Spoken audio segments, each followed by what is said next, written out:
Hi guys, and welcome back to the Back in Time Watch channel. You know, I'm just about to send away my Christopher Ward C65 Trident GMT, and I had to do this. I had to do the Pepsi comparison. 3 Pepsis, 3 different price classes, and just talk about them together and show you some kind of differences. And yeah, I thought it would be a cool video. So I have them all lined up here, from the cheapest one, next expensive, and most expensive. And we're gonna take a look at the boxes at first, the so-called unboxing experience you get with these 3 separate brands, and then we'll take a look at the watches and the specifics in between. So let's go. Let's begin with the Christopher Ward. It comes in a it's like a carbon box, square, big box, and really it's not really luxurious in any way, but it's a kind of a cool way to send a watch in. You open the top flap, and inside here you have the actual box with the watch inside of it. I did an unboxing and a review of this watch on my channel. It's in Swedish though, so I'm gonna try and translate that to English. You got papers in here, and yeah, the usual stuff, extra links, the cleaning cloth, receipt. Let's put this aside for now. And here is the Christopher Ward. You open up the main box, and there she is. The Christopher Ward C65 Trident GMT. A really cool watch. It's kind of tricky to get it out of this foam. This is some kind of a foam material stuff. You have to take out the little box inside, and then you have the watch right there.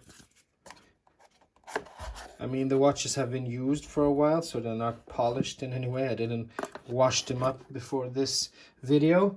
Maybe I should have, but I thought I'd show you how a watch looks like when you wear it. Not in a perfect, minty, all cleaned up condition. This is the Christopher Ward. Looking good, looking great. Actually, I'm quite fond of this watch. I actually really love it. It's a beauty of a watch.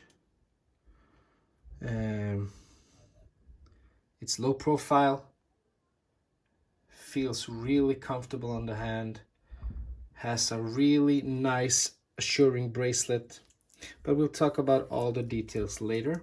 So I'll just put this aside over here and bring out the middle price contender, the Tudor. The Tudor comes in a very simple box. The top side is some kind of a leather imitation, soft top, and the bottom is some kind of a plastic, I don't know. And there we have it, Tudor Black Bay GMT. Until a couple of weeks ago, this was, in my eyes, the perfect Pepsi GMT watch. And it still might be, but since I got the Rolex, it's a close contender. You have the papers inside there. And really nothing special with the packaging. I think Tudor let their watch talk for itself. Let's put the packaging aside. There you go. And here we have it. Beautiful watch.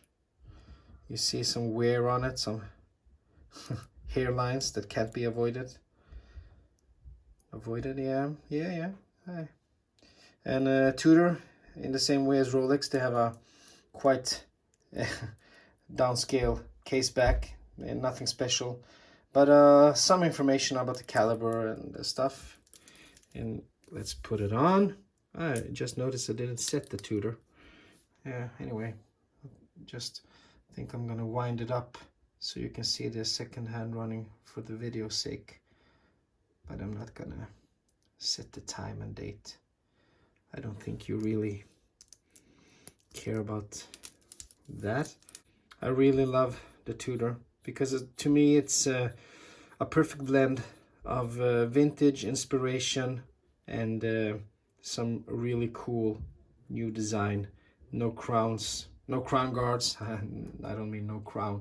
It has no crown guards. That's quite of a cool look. It's a really vintage inspired watch, and I really like that about it. But let's put it aside and bring out the granddaddy of them all, the Rolex.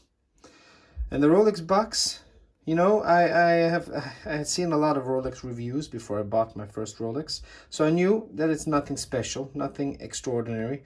It's quite of a simplistic box, but it's a Rolex. I think just in the way as Tudor, they let the watch speak for itself. They don't need any fancy boxes. You have a space in here for the cards and the warranty and the instruction manuals. And inside here you have the box. And there you have the, I don't know really what the waxy thing is called. It's a waxy thing. Here we have the watch. Gonna put away the box, and there we go. The Rolex GMT-Master II. Oh, I had the beautiful watch, sterile case back, no signs of anything at all, no markings, no text, no nothing. In these lighting conditions you can see all the minimal faults and gunk and stuff. And here you have it on wrist. This is actually my favorite watch in my collection, and actually it has nothing to do with it being the most expensive. It's just really comfortable, the most comfortable watch I've ever worn, and it's a great watch. So let's compare them side by side, and let's talk about them a little. There we have it.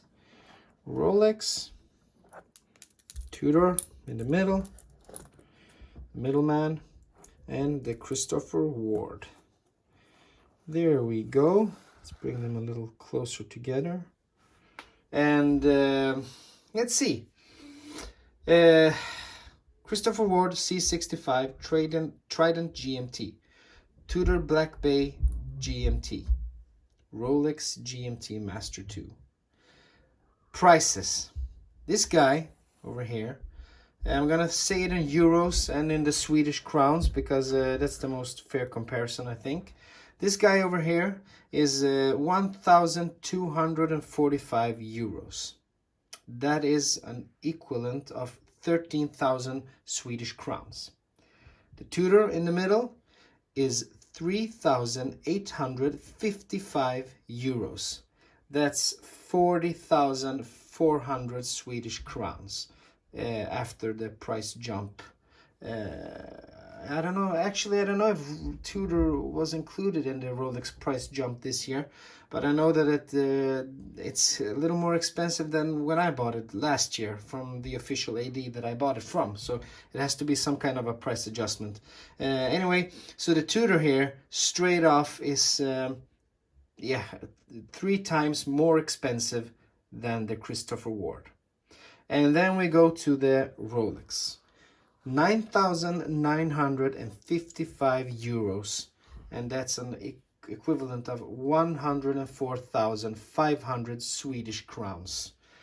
If you get it at an AD, which I didn't, I had to pay the hefty premium in the height of the bubble. So actually, at a retail price, this watch is more than 2 times more expensive than a Tudor, 2.5 times actually, and approximately 9 times more expensive than the Christopher Ward. But in the bubble, this watch is, I'm gonna do some quick math in the head, 5 times, approximately 4.5 times more expensive than the Tudor, and at least 10, 12, 12 times more expensive than the Christopher Ward. So enough about the prices. Okay guys, you know, when I was supposed to edit the video, I saw that I missed a section. I really thought I pressed the record button on this one, but I guess I didn't. So I missed the entire section when I talked about measurements on these 3 watches when comparing them. And you know, I shipped the Christopher Ward and I couldn't do it again. I'm really sorry. So I'm gonna do a little cut and insert this portion of the video, because we're going to talk about measurements. It's quite important for some people, and I'm really sorry. I hope you didn't find it jarring enough to not watch the rest of the video. And I know it adds to the video's length, and it's already lengthy enough, but let's just go through it. So the measurements of these 3 watches, you know, I had written them down on a paper. Here's the proof, the paper. I had all the information. I thought I recorded it, and I didn't. Anyway, Christopher Ward. This is the Christopher Ward webpage. Really good looking webpage. It's a little slow to connect and stuff, but we have all the information we need here. So we see that the watch case diameter is 41 millimeters on the Christopher Ward. Watch case diameter from this point here, not including the crown, to the other side, 41 millimeters. And we have a height, that means a thickness of 12.05 millimeters. So it's a really slim watch. And we have a weight of 167 millimeters. The weight actually on the webpage says 71 grams, but that's only the watch without the bracelet, only the case. So the watch with the bracelet is 167 grams. And we have, sorry, a lug to lug, from the upper lug to the bottom lug, or from the bottom to the upper. It's 47 millimeters. And then we have the bracelet size at the lugs is 22 millimeters, and it tapers down. About tapering, you know, I could measure them, but I really don't think how much a watch tapers is that important, and none of these 3 manufacturers take it up on their web pages, so I guess a lot of people don't find it important at all. So diameter 31, height 12.05, weight 167 grams, lug to lug 47, and the bracelet is 22. So let's go over to the Tudor webpage. Tudor has a really bad website. They don't give you a lot of information. It's you really have to Google this stuff. Usually you find it in other reviews, but I'm gonna give it to you here. Case to case, the case diameter 41 millimeters, just as wide as the Christopher Ward from the one point of the case to the other, not the crown included. 41 millimeters. Height 14.5 millimeters. A bit thicker than the Christopher Ward. Actually 2.5 millimeters thicker than the Christopher Ward. It's the one criticism this watch has gotten from a lot of people online. A lot of people think it's too thick, it's chunky, it's a hefty watch on the wrist. Honestly, I love the watch. I think the bracelet takes away a little of that heft because it wears incredibly good. But I'm gonna be honest, it feels heavier, and you feel the presence more wearing the Tudor when compared to wearing the Christopher Ward. Definitely. It's a chunkier watch, and it's actually a heavier watch as well, because it weighs in at 189 grams. That's 22 grams more than on the Christopher Ward. So it's a heavier watch, and it's a thicker watch, but the diameter is the same. Then we have a lug to lug. From the upper part to the lower part, it's 50 millimeters, so even here it's bigger than the Christopher Ward. The Christopher Ward was 47 from the lug to lug. The Tudor is 50, so it's a bigger presence on the wrist. And we have the bracelet 22, the same as on the Christopher Ward, and it also tapers down with the riveted bracelet. So a chunkier piece of watch, a chunkier lad. Let's go over to the Rolex. Rolex actually have a really good web page, but they also don't feature all the information that I think is needed. The case is 40 millimeters, so Rolex is actually the smallest of the three, 40 millimeters from this end to this end, the smallest of the three. But you know, the ceramic bracelet makes it look a little bigger than it is, and actually it's a give or take, 41, 40, it's basically the same dimension as the other guys. But then we go to the height, and it's quite similar to the Christopher Ward. It's 12.1 millimeters. So Christopher Ward is actually the thinnest of the watches, but just by a hair. The Rolex and the Christopher Ward are basically the same height. 12.05 on the Ward and 12.1 on the Rolex. So it's a thin watch and feels really good on the wrist. And we have weight measuring in at 127 grams. So it's the lightest of the three watches. And I guess it's because of the Super Jubilee bracelet.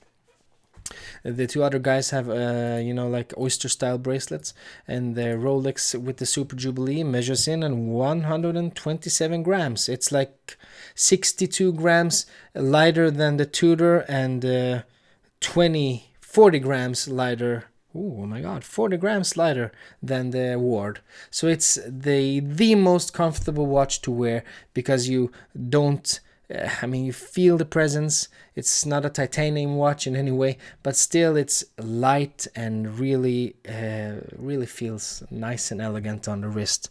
And then we have a lug to lug from the upper to the bottom. We have a 47 millimeters, just the same measurement as on the Ward, and 3 millimeters smaller than on the Tudor. So it is smaller, it feels smaller. And the bracelet, we have a 20 millimeters from lug to lug on this way, 20 millimeters, and tapers down. It tapers down to, I think, 18 or 19, I'm not really sure, but it's really thin at the clasp, and it feels wonderful because of that.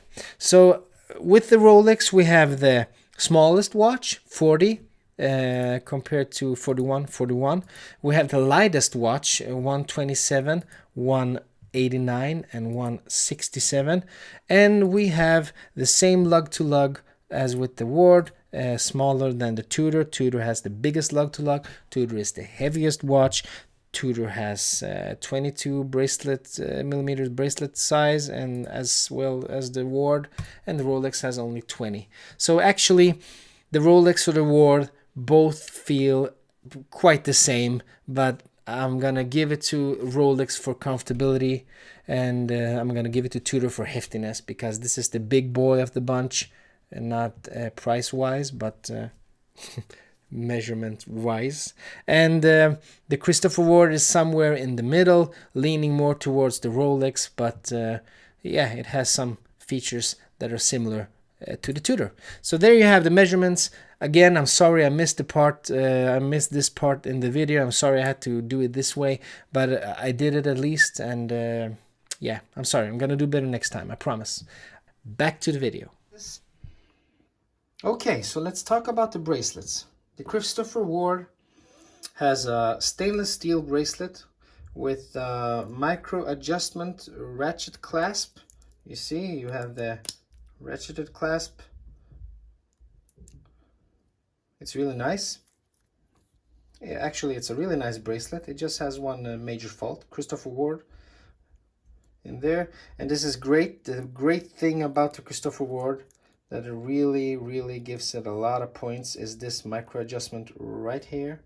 You just push in that one, and on a sunny day, or if you're sweating and you're warm and your hands swell up, your wrists, you just have a nice micro adjustment there. It's really comfortable and a really nifty thing to have on a watch. I wish all watches had that. But the major fault on this watch, it's a push pin clasp. push pin adjustment on the links. I mean, it's not a cheap watch. It's a 1,245 euros watch.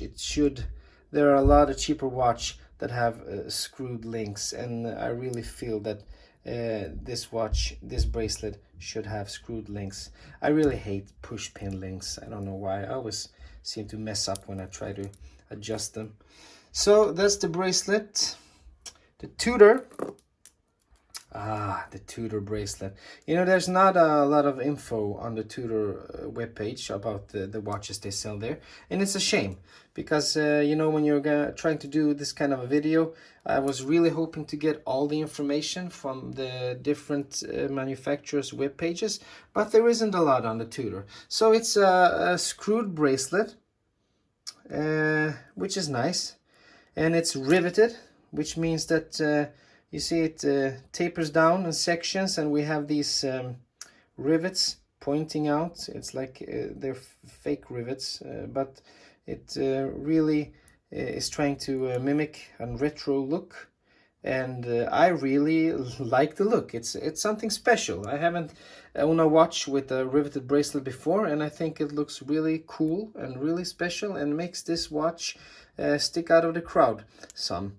And actually, this bracelet and the Rolex GMT-Master II bracelet are my two favorite all-time bracelets. They are, I mean, they are so good.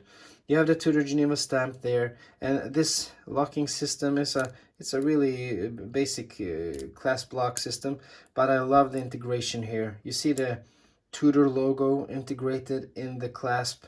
It's really beautifully done. And then you have, I mean, the Tudor shield, and then you have a wink to the Tudor shield even where the clasp ends, and there you have it, the Tudor shield. It's perfectly done.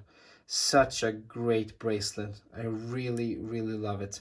But alas, no micro adjustments inside the clasp like on the Christopher Ward. You just have these three pins you can swap around with. Putting it back, and here we have the Rolex, this Super Jubilee bracelet. Maybe the most comfortable bracelet in the world. Screws, of course. It really follows your wrist like a dream, and it's lightweight in a totally different way than both of those guys. It's really great. You know, this is a perfect bracelet in my eyes. It's a special kind of a look with the Jubilee, but I really prefer the Jubilee because if you look at the other GMT Master IIs, the Batman and the Root Beer, they have these polished center links, and the Jubilee also has the polished center links, but scratches on those two other models, they look really bad. But I figure I haven't been owning this watch for too long, but I figured that scratches on the Jubilee links in the middle won't be as protruding as on the other models. And then we have the Easy Link extension in here, 5mm. If you're feeling sweaty or warm or swollen, you just pop this baby out and you have 5 extra millimeters to spare. I'd actually prefer, like a lot of others, if they could somehow use the Submariner. The Submariner has a extension here just similar to the Christopher Ward, or I mean the Christopher Ward is similar to the Submariner, but anyway, that you can adjust in a totally different. This gives you 5mm and that's it. Either it fits you or it doesn't. But on the Submariner you can put a little more detail in where you want it to stop. So good that they have the 5mm extension, but too bad they didn't go all the way Submariner style. So enough about the bracelets. Let's talk about the movement inside these watches. And this is where you see the price difference and the motivation behind it. In the Christopher Ward, we have a Sellita SW330. It has a 42-hour power reserve, and it's plus 20, minus 20 seconds a day. And that's not great. I mean, it's a basic Sellita movement. It's tried, tested, proven over the years. And but really, in a watch at this price point, I would have preferred something else. It's plus 20, minus 20. It's okay, I guess. But you know, I've had cheaper watches with movements that promise you plus 10, minus 10 a day, and I actually really think they could have done something better here. But yeah, maybe it's the best movement. I'm really not a movement expert. Maybe it's the best movement for the money and for the price class. You just let me know in the comments. Could there be any possible other movements for this guy? Or is it the perfect movement for the price class? Teach me something, please. And the Tudor. Tudor has a great in-house movement. It's their manufacturer MT5652. In-house, COSC certified, 70 hours power reserve, and 70 hours is a god saver. You can take the watch off Friday evening after work, set it in your tool, not in your tool, sorry, set it in your watch box or wherever you keep it in your safe, and Monday morning going back to work you can just pull it out and it's still gonna be running. 70 hours is a really good deal, and it's a really nice thing to have on a watch. So in-house movement, 70 hours, COSC certified. And then we step it up a little bit more. The Rolex caliber 3285, COSC certified, in-house movement by Rolex, 70-hour power reserve, but Rolex takes it one step further and promises plus 2, minus 2 seconds a day. That's better than COSC, and this is the most precise watch I have ever owned. This movement is fantastic. And you know what? Oh, sorry about that. You know what? I really don't... Before owning this watch, I couldn't care less about how precise my watches were, because, you know, if I want the most precise watch, I could just... I have my Casio G-Shock, or I can just take a look at the watch on the cell phone.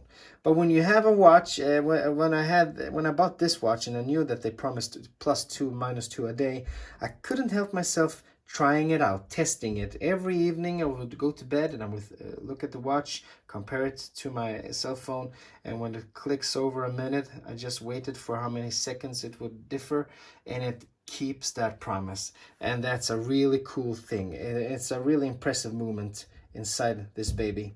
And I get it. I actually get why Rolex are as popular as they are. So let's keep on. About the cases here, we have a 316L stainless steel in the Christopher Ward. Water resistance is 150 meters. You see I have a mix of polished portions, brushed portions, goes back to polished on the underside, and yeah, 316L steel. Again, on the Tudor website, you couldn't find what kind of steel these guys are using, so I'm just gonna say it's water resistance of 200 meters, so 50 meters more than the Christopher Ward, and polished side, brushed on top, really looking great. I love you, guy. And the Rolex steps it up once more. They have their own 904L stainless steel, which is supposed to be tougher, harder to scratch, and it looks really good. And then we have a water resistance of 100 meters. So actually, the most expensive watch here is the watch with the least water resistance. We have 100, 150, and 200 meters. So, you know, it's not a diving watch. I get it. It's a GMT. It's made like a in pilot's watch in a way, but it isn't. But you know, the history with the GMT and the Rolex and Pan American Airways. So I get it. You don't need. You don't actually need more than 100 meters water resistance on a watch like this, but it would be nice to have more. I wouldn't mind if they had 200 meters like the Tudor, but they don't. So let's go on. Let's talk about the bezel. What do we have here? This is actually a unidirectional aluminum bezel. I think this is 120 clicks. Can you hear the sound?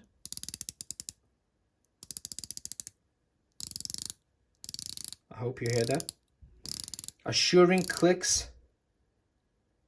Minimal backplay. And it's actually all lined up perfectly. It's a bezel that easy to grip, easy to swing around. Assuring clicks. Yeah. It's a good bezel, really a good bezel. You see, this watch is special in that way that the bezel is quite thin, which makes the dial look even bigger. So I actually think that, in my eyes, this watch looks bigger than it is because of the bezel. Because of the bezel and its thinness, the watch looks bigger than it is. And then we have the Tudor. The Tudor has a bi-directional bezel. It goes both ways, you see. And it has 1, 2, 3, 4 clicks for every hour. 2, 3, 4. Really assuring clicks. No backplay whatsoever. Quite easy to grip. But you see the, I don't know what they're called. The in Swedish we call them hacks. Is it rivets? The stuff that protrudes here that makes you grip the watch. It's actually really discreetly done. So it's not as easy to grip the bezel as on the Christopher Ward. Christopher Ward is also quite discreetly done, but still it's easier to grip than the Tudor. But yeah, and you see the color differences. The Tudor's blue is way more faded, and the red as well. Actually, in some lights, the Christopher Ward looks quite faded too. But yeah, let's take up the Rolex. Oop. Put down the Tudor, and here we have the Rolex. Rolex has a ceramic bezel, which will never fade. And I guess never show any shape of patina. And we have a bi-directional ceramic bezel here.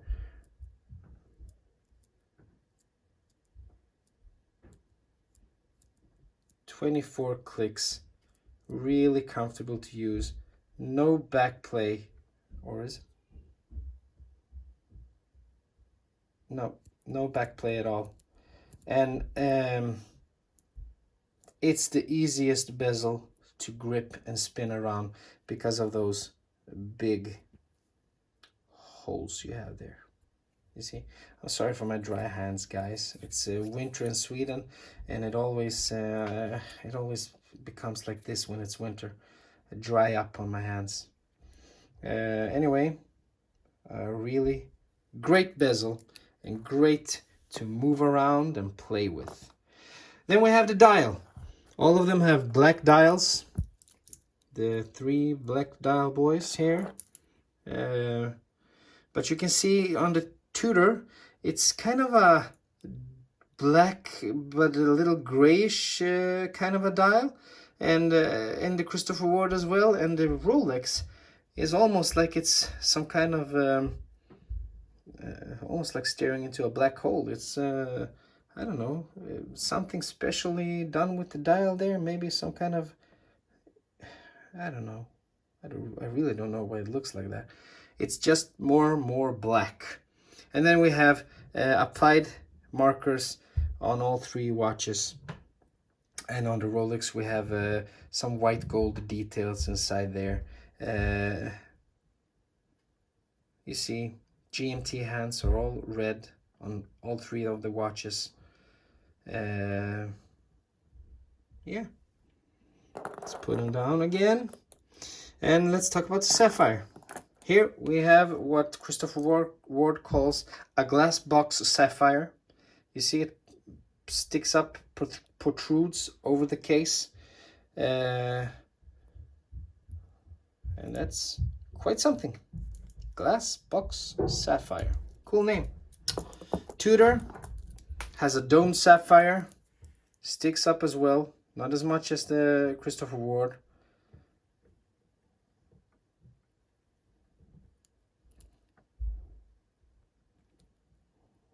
Great looking watch.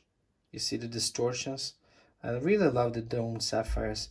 Some people, especially when they talk about the Omega Speedmaster, they talk about the Hesalite versus the sapphire, and a lot of people don't like the sapphire because of the because it's domed and because of the distortion. But I really think the distortion is quite cool. It gives it that milky look around.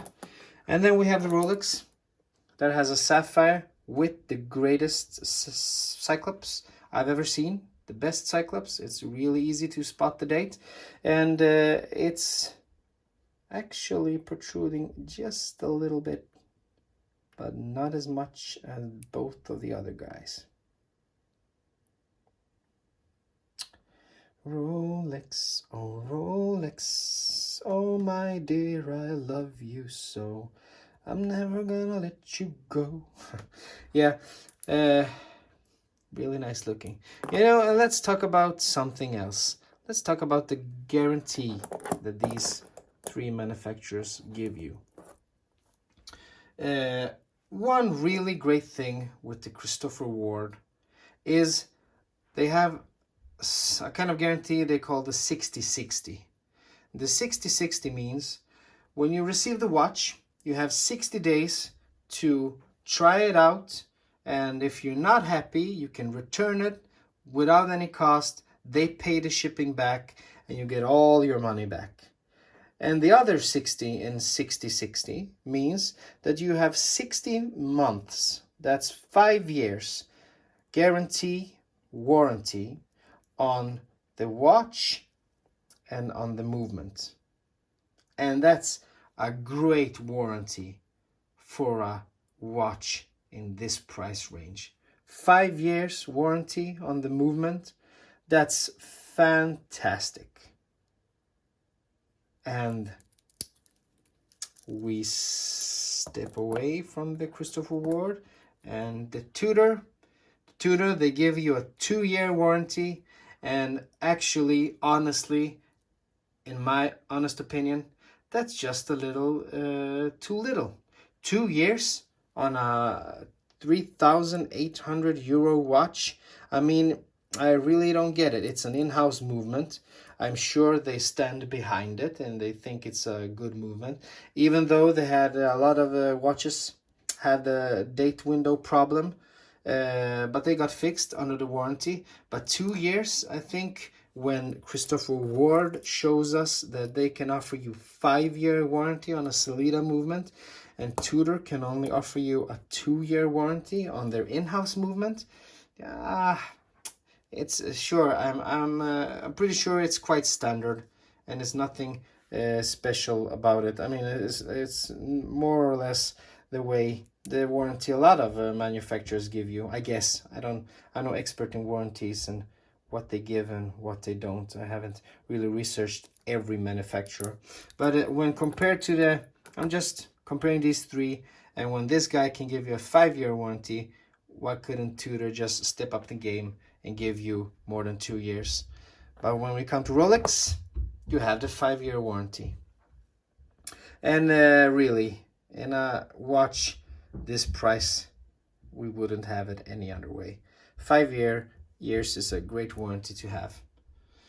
So let's talk about some positives and negatives about these three watches, and maybe come to a conclusion in some way. This is not a versus video because you can't really compare three watches in these kind of different price ranges and put them against each other. This is just a comparison video, not a versus video, a comparison video.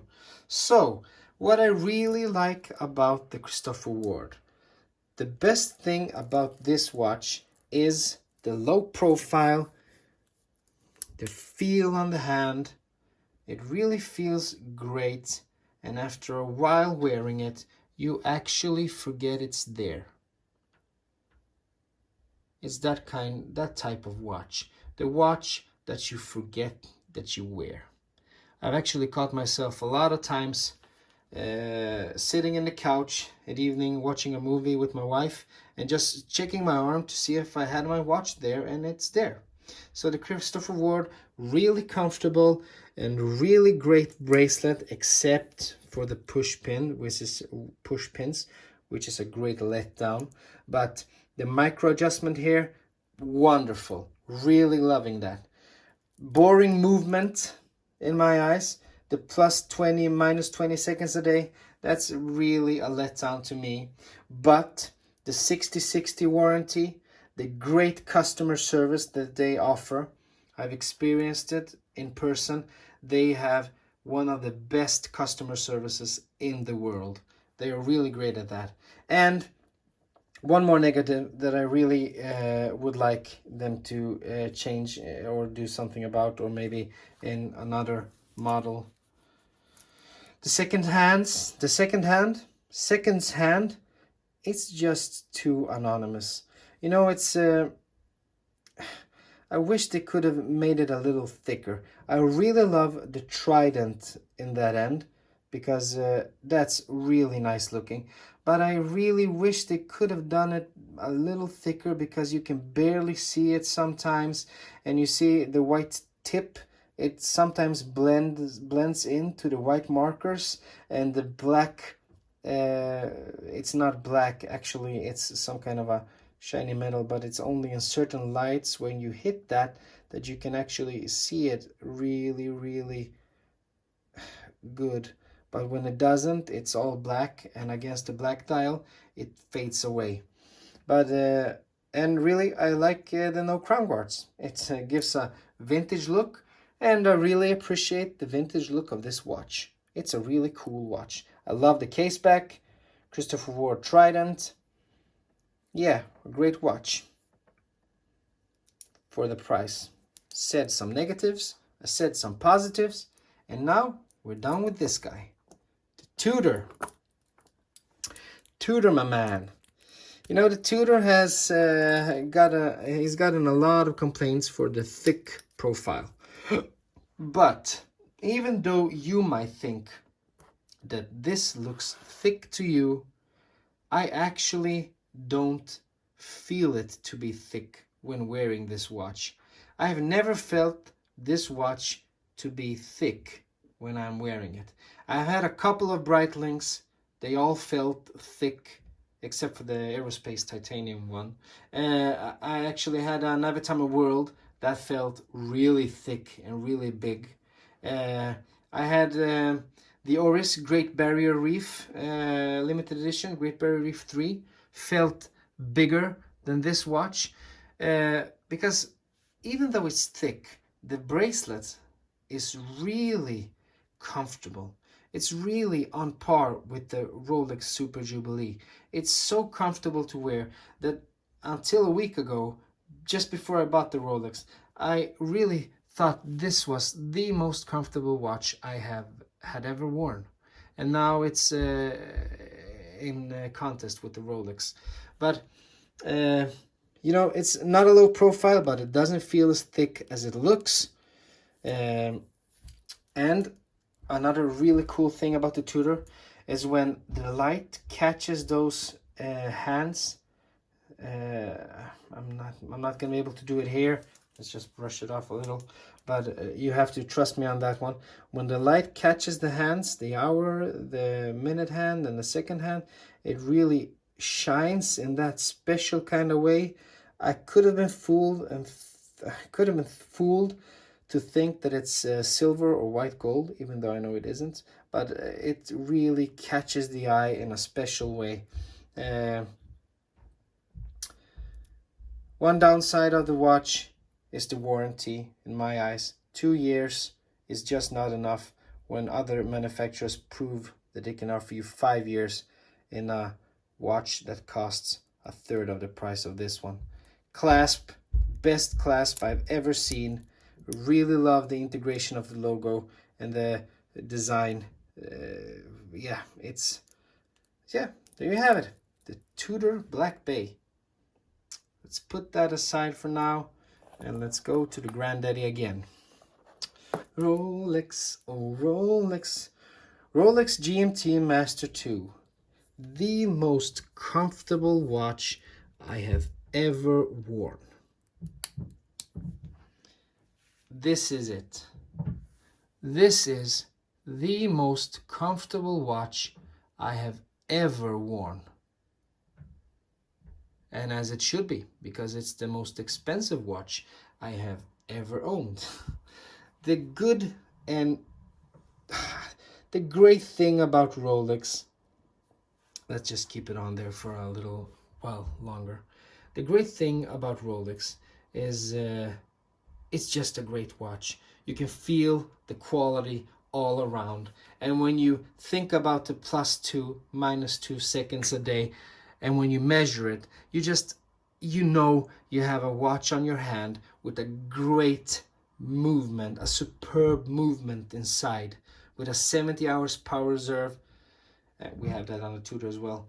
But you know, it's you feel, in some stupid, simplistic way, you feel the history and the development, the research that has been put down in this watch, in the movement. And it, in some way, I can't explain it. I can't explain how. It sounds stupid, but you feel it. You can feel the quality of this watch. Maybe it's a psychological thing. Maybe it's the knowledge of that it costs so much more than these two guys.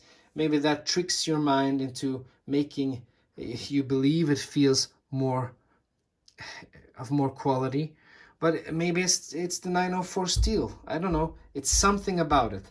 And the bracelet is, as I said, on par with the best bracelet I have ever owned in the Tudor. So these two are top competitors. It's really, really, really obnoxiously expensive, particularly when you're buying it in the bubble. Let me just brush it off like I did now. I mean, I said it in another video. It takes a special kind of idiot to buy this watch in the bubble. But you know, when your heart wants something, it really wants it. And you can't rest until you get it. That's the way I got my wife. You know, I really wanted her, and I just wouldn't give up. And she caved in at the end, and now we're married. That's an oversimplification, but it's something like that. So the Easy Link is a great addition to the watch. I would have preferred I don't know what it's called, sorry guys, but I would have preferred the system they have in the Submariner. And actually, I wouldn't mind them prolonging the clasp and make it as long as the Submariner clasp. And then I'm actually gonna talk to you about how the Gino Ocean Rover made me buy this watch. But that's for another video in the future. Great movement, really expensive if you don't have a great connection with an AD or something, but this is the best watch in my collection. I'm not saying it's the watch I like the most, because I actually like them all the same, but here we have them. All three side by side again. I wish I could have done some cool stuff with the profile here. I can't. Sorry. It's easier when you have two watches to compare them side by side. But when you have three in your hands, that is quite impossible, isn't it? So you can see the differences. I'm gonna put them up next to each other. I really hope you enjoyed this video. There you have these guys next to each other. Wrong side.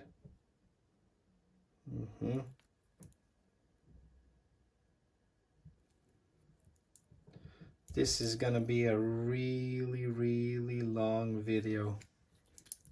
I'm sorry for that, but you know, nobody's making you watch it if you don't want to watch it. Actually, clasp. Great, let's take up this and the Tudor.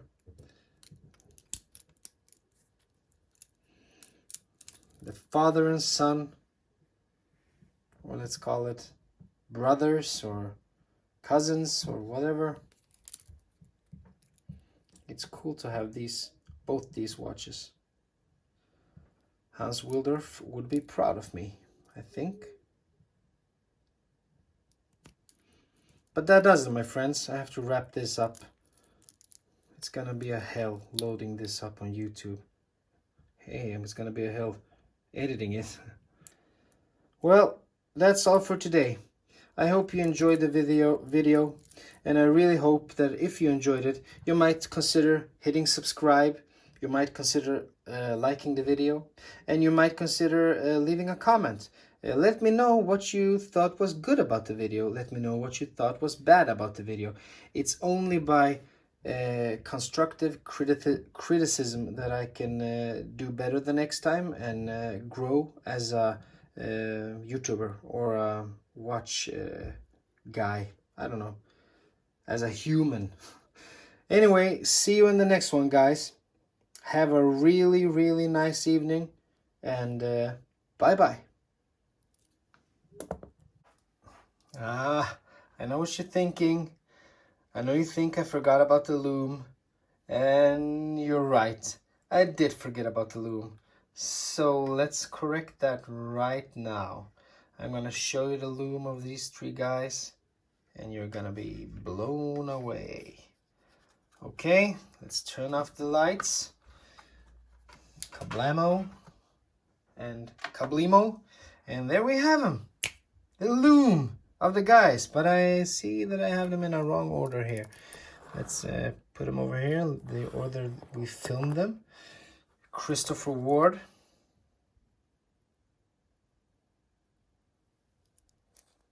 block out the other guys. That's the Christopher Ward Lume, looking good, a little weak, doesn't last nearly as long as both of the other guys. Tudor, really great Lume,